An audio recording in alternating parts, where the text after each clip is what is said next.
దశరథ మహారాజు గారన్న మాట ఎంత గొప్పదో తెలుసా అండి. ఆయన అన్నాడు, దాత ఉంటే కదూ ప్రతిగ్రహీత, దాత లేనాడు ప్రతిగ్రహీత ఎక్కడున్నాడు అన్నాడు.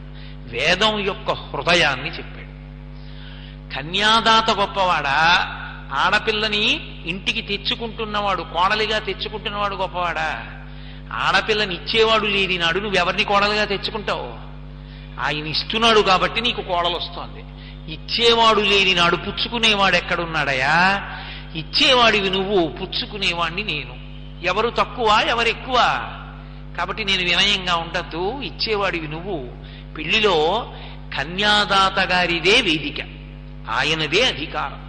అందుకే ఆడపిల్లని కన్యాదానం చేసేటప్పుడు చతుర్థి విభక్తి వెయ్యరు, ఇదం నమమా అంటూ ఇవ్వరు. కాబట్టి ఆడపిల్లకి పెళ్ళైపోయిన తర్వాత కూడా తండ్రికి ఆ పిల్ల మీద అధికారం ఉంటుంది. నా ఇంట ఉత్సవం జరుగుతోంది, పిల్లని పంపు అంటే నేను పంపను అనే అధికారం అల్లుడికి లేదు శాస్త్రీయంగా. ఎందుకని అంటే అగ్నిసాక్షిగా అలా ఒప్పుకునే పుచ్చుకున్నాడు. మగపిల్లవాడు ఉన్నాడనుకోండి, వాడి ప్రవర్తనకి ఒక్క తల్లిదండ్రులే తరిస్తారు, అత్తమామలు తరించరు. ఆడపిల్ల ప్రవర్తనకి ఉభయ వంశాలు తరిస్తాయి. అటు తల్లిదండ్రులు తరిస్తారు, ఇటు అత్తమామలు తరిస్తారు. రెండు వంశాల్ని తరింపచెయ్యగలిగినటువంటిది ఆడపిల్ల ఒక్కతే మాత్రమే.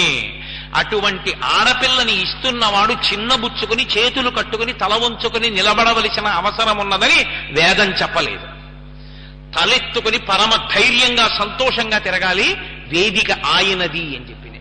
ఆయన అనుమతితోటే పెళ్లి కొడుకు యొక్క తండ్రి ఏది చేసినా. మీరు అందుకే చూడండి, ఆడపిల్ల తండ్రి కన్యాదాన సమయంలో వేదిక దగ్గర కూర్చున్నంతగా మగపిల్లవాడి తండ్రికి వేదిక మీద పని ఉండదు. స్నాతకం అయిపోతే అయిపోయిందంతే. మళ్ళీ ఎప్పుడు పిల్ల గౌరీ పూజ చేస్తుంటుంది. నిజానికి అది పెళ్లి కోసమని పిల్లని ఎంచుకుంటున్నటువంటి సందర్భానికి ప్రతీకగా చేస్తారు ఆ అంగం. పిల్ల గౌరీ పూజ చేస్తున్నప్పుడు వెడతాడు మామగారు. అప్పుడు కూడా టక్ చేసుకుని బెల్ట్ పెట్టుకుని వెళ్ళిన మామగారి గురించి ఏం మాట్లాడాలో నాకు రాదు. వైదికంగా ఓ పంచె కట్టుకుని ఓ ఉత్తరీయం వేసుకుని వెళ్ళాలి గౌరీ పూజ దగ్గరికి. ఇంటికి శ్రీ మహాలక్ష్మిని తీసుకొచ్చుకుంటున్నావు, కోడల్ని తీసుకొస్తున్నావు. అక్కడ అడుగుతారు, ప్రవర చెప్పి, ఏమయ్యా ఈమెని నీ కోడలిగా స్వీకరిస్తున్నావా అని అడుగుతారు. అది పెద్దరికం. అందుకే మామగారు ఆ పిల్ల యొక్క ఆనందానికి జవాబుదారి.